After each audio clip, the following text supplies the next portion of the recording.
How human connection overcame depression and isolation. Psychology in A Man Called Ove.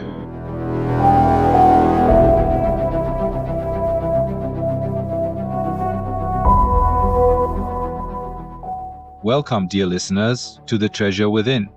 Let me ask you something personal. Have you ever felt adrift, truly lost? That moment when life seems stripped of its warmth, its vital connections, and all that remains is a cold set of rules, routines devoid of meaning? What happens inside us when death starts to feel like the only companion left? This profound, unsettling question echoes in the silent, rigid world Ove, the unforgettable protagonist of the film A Man Called Ove. He's a man defined by order, by meticulous routines, a man who built walls around his heart after losing his vibrant wife Sonia. Now, facing forced retirement and the aching void left by love, Ove finds himself teetering on a precipice, just a single, deliberate step away from fading into nothingness. Nearing 60, haunted by a demanding childhood under a stoic father, he looks back and sees futility. But to dismiss A Man Called Ove as merely a tale of a grumpy old man's isolation would be to miss its profound depth. This film is a powerful, moving invitation. An invitation to contemplate the intricate tapestry of love, the sharp sting of loss, the difficult grace of forgiveness, and above all, the absolutely transformative power of human connection. In our modern world, often tangled in individualism and the quiet hum of loneliness, Ove's journey serves as a vital reminder. Sometimes, finding life's hidden meaning, its buried treasure, is as simple and as courageous as offering a reluctant hello to a neighbor, as daring to crack open a window to our own guarded heart. Ove embodies a generation caught between the pull of tradition and the relentless push of modernity, struggling to reconcile deeply ingrained values with a world that refuses to stand still.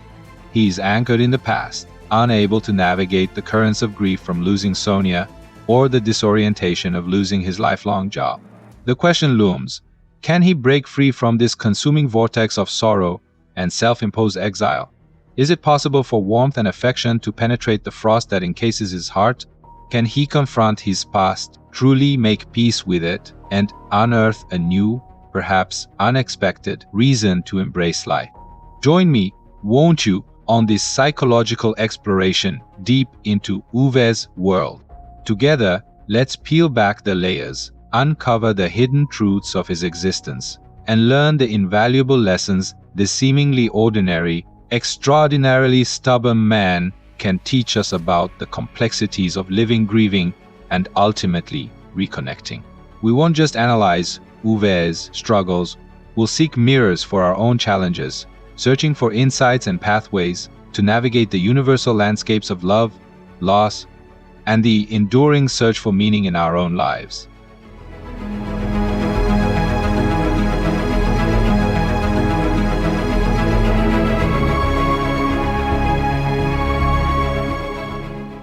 To begin our journey, let's refresh our memory of Ove's story, a narrative brimming with both quiet heartache and unexpected humor. Story recap. We meet Ove at 59, a man whose gruff exterior barely contains a wellspring of grief following the death of his wife, Sonia. Life delivers another blow when he's pushed into retirement from the job he's held for decades. Feeling obsolete and utterly alone, Ove makes a solemn decision. Life, as he knows it, is over. He meticulously plans his own departure. This is a man who thrives on order. For years, he was the vigilant, often exasperating, president of his residents' association, patrolling his territory, ensuring every rule, no matter how minor, was strictly enforced. Parking infractions, incorrect recycling, misplaced bicycles, these weren't just annoyances to Ove. They were fractures in the very fabric of a world that should operate according to clear, unbending laws. This almost obsessive adherence to rules, this rigidity, wasn't born overnight. Consider the scene where Ove tries to buy flowers, insisting on the buy one get one half price deal, even though he only wants one bouquet. The offer is for 2 bouquets, sir. But I only need one.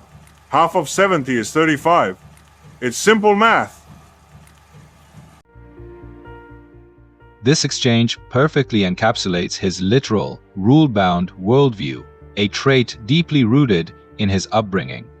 He grew up in the shadow of a capable but emotionally distant father, a railway man whose life revolved around precision and discipline. Young Ove learned stoicism, learned to value rules over messy emotions, learned to suppress his own feelings. He remembers his father's serious, almost severe method of preparing him for the realities of life. You see, son, cars give you freedom, but treat them like an idiot, and they'll get back at you instantly. You need to learn exactly how these parts fit together. In a Saab, what does the spark plug do? It starts the car, right? Exactly. Even these memories of learning, of perceived security, are intertwined with a certain emotional austerity. His father's unexpected death, when Ove was still a young man, struck him deeply, leaving him feeling profoundly alone, a feeling that would linger for decades.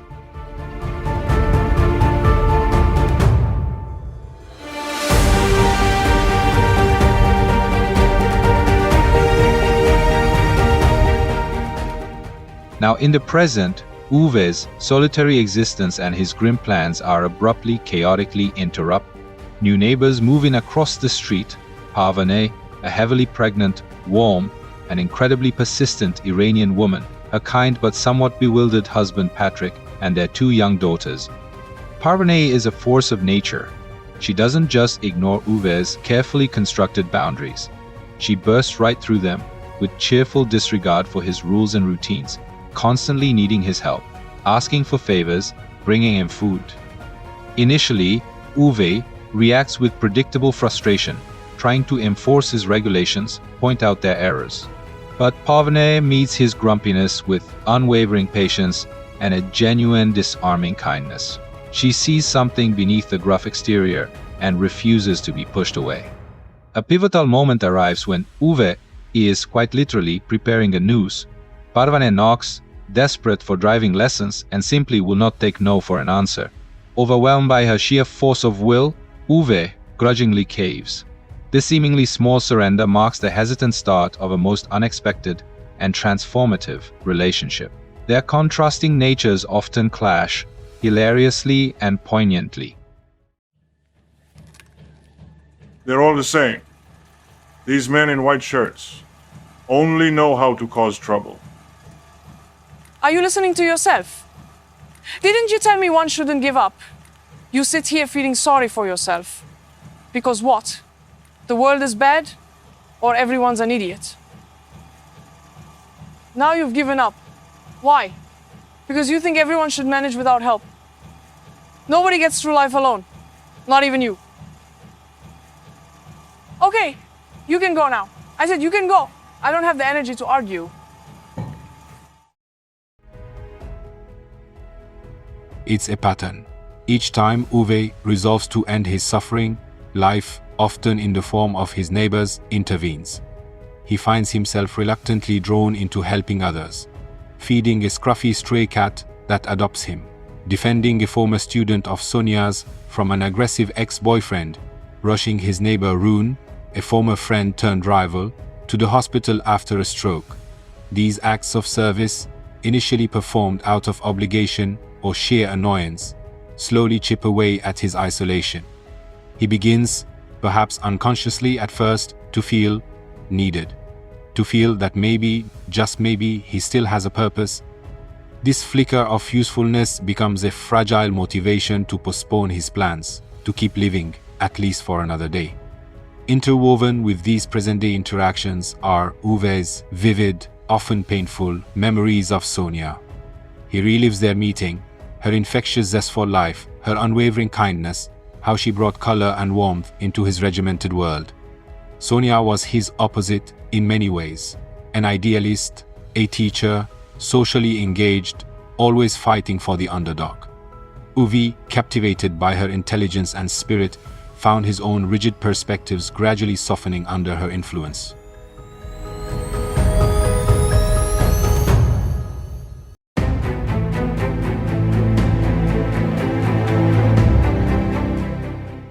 He remembers the devastating bus accident that left Sonia confined to a wheelchair, shattering their dreams of having children. Yet, even then, Sonia's spirit remained unbroken. She refused to succumb to bitterness, continuing to teach, continuing to advocate for accessibility, continuing to radiate hope. Ove was her constant support, her devoted caregiver. Yet he carried the silent burden of guilt, feeling he had failed to protect her. He remembers her smile, her resilience in the face of adversity. Sonia was more than his wife. She was his moral compass, his greatest teacher, the lost center of his universe. In the midst of that pain and suffering, I felt a strength from within. I channeled my anger and frustration into doing useful things.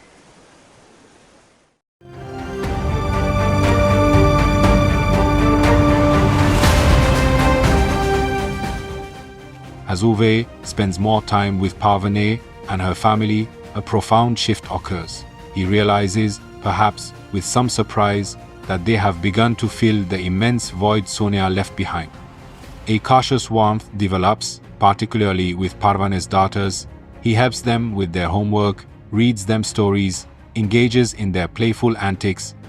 In their curious eyes and innocent questions, Ove sees echoes of Sonia's spirit. He finds himself treating them with a gruff tenderness, a protective care, reminiscent of how Sonia might have nurtured them.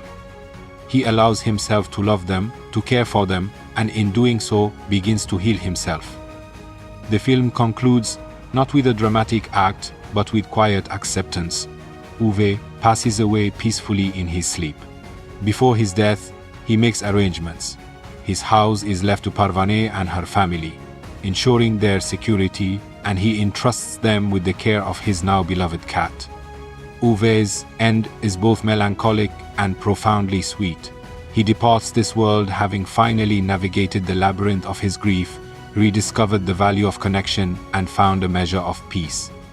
He leaves surrounded by the warmth of the family who broke through his defenses, a gentle smile finally gracing his lips. Ove, at last, makes peace with his past, finding rest.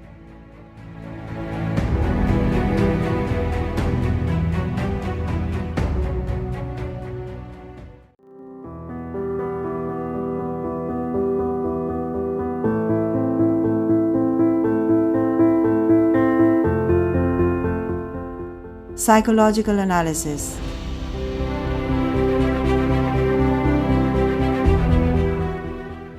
Ove's story is a rich text for psychological exploration.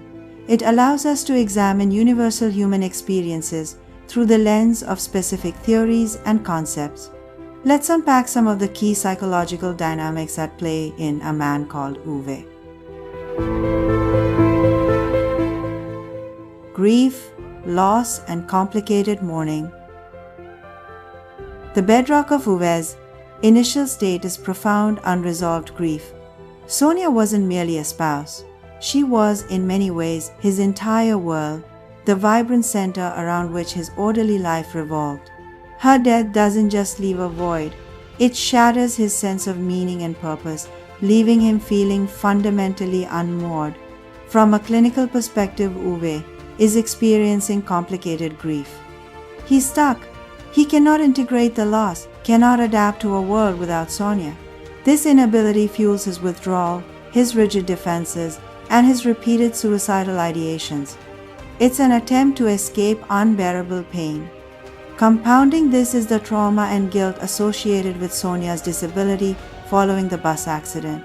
He feels a deep, perhaps irrational, sense of responsibility, that he should have somehow prevented it, that he failed in his role as protector.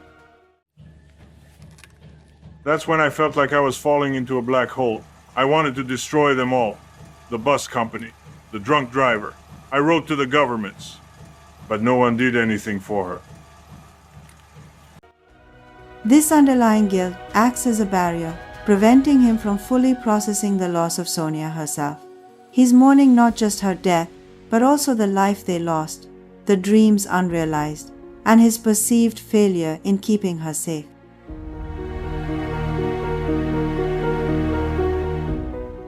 Depression and loss of identity. Ove clearly manifests symptoms consistent with major depression. There's the pervasive anhedonia, the inability to experience pleasure, his lack of interest in activities he once found meaningful or at least tolerable, the profound sense of hopelessness, the feelings of worthlessness.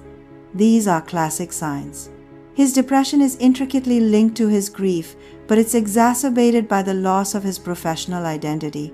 For Ove, his work, his role, his adherence to rules was his identity. Being forced into retirement strips him of this structure, this sense of competence and contribution. He feels obsolete, redundant, a drain on society.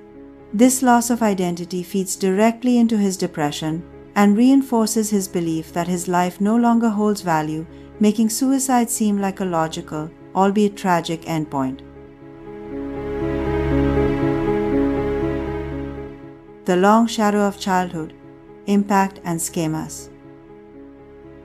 We cannot understand Ove without looking back at his formative years. His relationship with his father, a man described as capable, disciplined, but taciturn and emotionally reserved, cast a long shadow.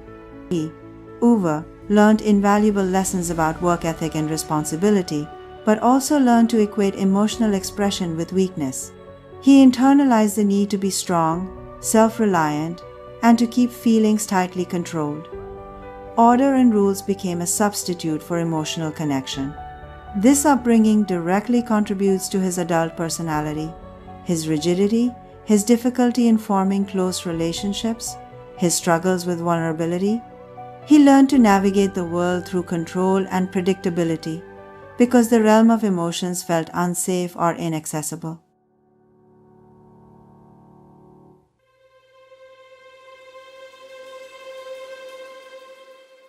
Applying the lens of schema therapy, we can identify several co-maladaptive schemas likely operating within Ove.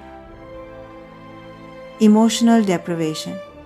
The underlying belief that his fundamental needs for warmth, empathy, and connection will never be adequately met by others. This fuels his isolation. Emotional inhibition. A strong tendency to suppress spontaneous feelings and communication, especially vulnerability or positive affection, often out of fear of disapproval or losing control. This makes him appear gruff and unapproachable. Unrelenting standards, hypercriticalness.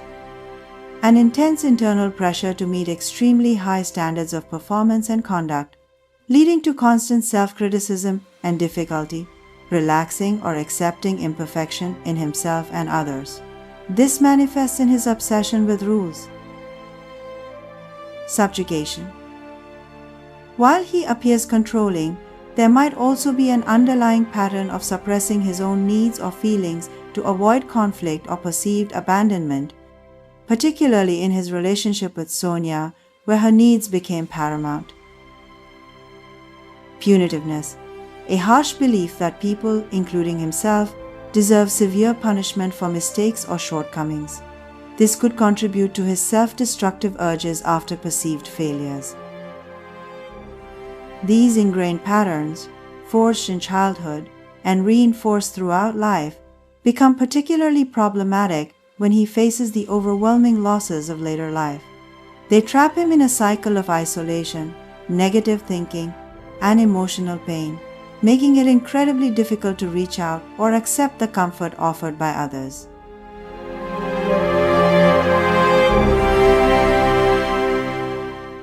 Attachment. From avoidance to connection. Initially, Ove displays characteristics of an avoidant attachment style in his broader relationships. He keeps people at arm's length, values independence to an extreme, and is uncomfortable with emotional intimacy or reliance on others. However, The relentless, warm intrusion of Parvane and her family challenges this pattern. Despite his resistance, Ove finds himself forming a genuine bond, especially with the children. Helping them, protecting them, sharing small moments of connection, these experiences begin to reactivate his capacity for attachment. It's a slow, reluctant thawing. He learns, or perhaps relearns, that connection doesn't have to mean losing control. That vulnerability can coexist with strength. This burgeoning attachment becomes a powerful antidote to his despair, providing a new source of meaning and validating his worth outside of his previous roles. He discovers he can still love, still care, and perhaps most importantly, still be loved.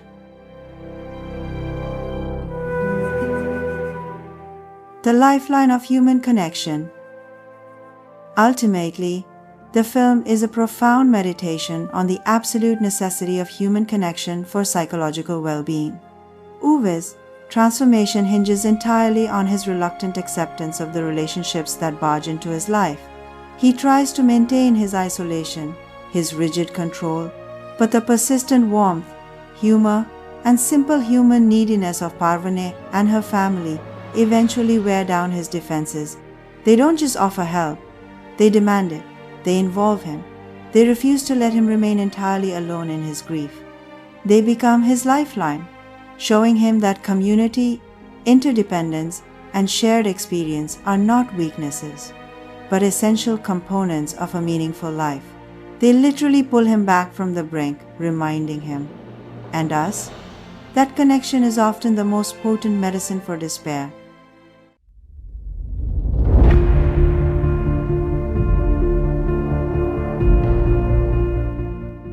A reality therapy lens, choice and responsibility. Let's revisit Ove's journey specifically through the framework of reality therapy. This approach emphasizes that all behavior is purposeful, aimed at meeting our fundamental needs, and that we have more control over our choices than we often realize. Needs and wants. As we discussed, Ove's core needs: survival, love and belonging, power, freedom, fun, are deeply unmet at the start. His wants, the specific ways he tries to meet these needs, are initially focused on maintaining Sonia's memory through rigid routines and, tragically, on achieving release through suicide. Quality world. His internal picture album is shattered. It contains Sonia, his job, his house rules, the things that gave him a sense of identity and purpose. Without them, his world feels empty and meaningless. Total behavior. Remember the car analogy. We directly steer our actions and thinking, front wheels, which then pull our feelings and physiology, back wheels. Ove's initial choices. He chooses thoughts of futility and escape. He chooses actions geared towards self-destruction. These choices inevitably lead to feelings of despair and physical symptoms of stress. He's trying to meet his needs, but in a destructive, ineffective way. Shifting choices. When forced to interact, Ove begins making different choices. He chooses the action of teaching Parvane to drive. He chooses the action of fixing a neighbor's bike. He chooses thought related to helping, problem solving, and eventually connecting. These new actions and thoughts begin to change his feelings. Annoyance might give way to grudging satisfaction, then perhaps even warmth. His physiology likely shifts from high stress towards something more balanced. Crucially, these new chosen behaviors start meeting his needs for power, feeling competent and helpful, and love and belonging, feeling connected and valued in positive ways. Rebuilding the quality world. Through these new experiences and choices, Ove slowly begins adding new pictures to his quality world. Parvane, her children, the cat, the feeling of being useful again. This rebuilt inner world gives him new reasons to live. Responsibility. Reality therapy stresses taking responsibility for our choices. Ove's transformation involves moving from blaming the world or himself in a punitive way to actively choosing behaviors that lead to better outcomes and need satisfaction. He learns that even amidst grief, He can choose connection over isolation, choose contribution over despair. Viewing Ove through reality therapy highlights his journey not just as something that happens to him, but as a process of learning to make more effective choices. It underscores the power we all have, even in difficult circumstances, to steer our total behavior towards fulfilling our fundamental needs in healthier, more meaningful ways.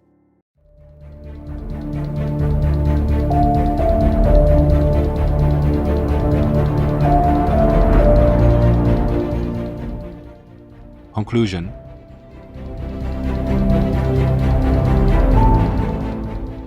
The story of A Man Called Ove is, in the end, a deeply moving excavation of the human heart. It reminds us, with poignant clarity, that the capacity for change, for healing, for finding connection, and rediscovering meaning resides within us, often buried beneath layers of grief, habit, or fear. It insists that it is truly never too late. Ove's journey from the depths of despair to a place of quiet peace is a powerful illustration of psychological resilience. He shows us that even the most rigid defenses can yield to persistent kindness, that deeply ingrained schemas can be challenged, and that the courage to form new attachments, even late in life, can lead to profound transformation. He teaches us the importance of looking beyond the surface, of seeking the vulnerable human beneath the prickly exterior. It's strange how life can surprise you, even when you think you've seen it all.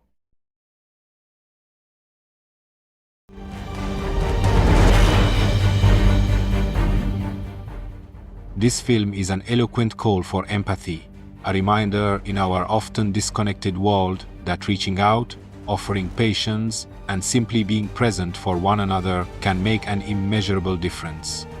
It suggests that perhaps the greatest treasure within is not something we find in isolation, but something we uncover through the messy, beautiful, and essential act of connecting with others. Ove's story offers a quiet beacon of hope to anyone navigating the difficult terrains of loss, loneliness, or depression. It affirms that even when the world feels darkest, the potential for light, for warmth, for meaning remains. And often, that light is sparked not from within ourselves alone, but through the unexpected grace of human connection, ignited by the simple courage to let others in. Thank you for joining me on this exploration within the treasure within. I truly hope this deeper look into Ove's psychological landscape has offered you some valuable insights, perhaps even a new lens through which to view your own experiences or the stories of those around you. If this conversation resonated with you, I invite you to subscribe to our channel here on YouTube. Please hit the notification bell too, so you don't miss our future journeys into the fascinating world of the human psyche through the power of story. What were your takeaways from Ove's story? Did any part of his journey particularly connect with you? Please share your thoughts and reflections in the comments below. Your perspective adds so much richness to our shared exploration. And finally, if you found meaning in today's episode, a simple like makes a real difference in helping the treasure within reach more people who might benefit from these conversations. Thank you again for your time and attention. Remember, the journey inward is as vital as the journey outward. Until we meet again, be well and continue seeking the treasures within.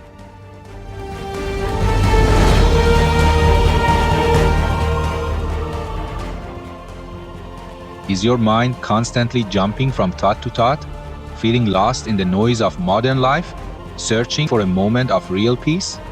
What if the key to lasting calm and mental clarity lies hidden within ancient wisdom? Don't miss the next episode of The Treasure Within. Be journeying into the heart of Ayurveda to unlock the powerful secret of the book Sattvic Mind, The Path to Emotional Bliss and Unwavering Mental Stability, written by Mary Thompson.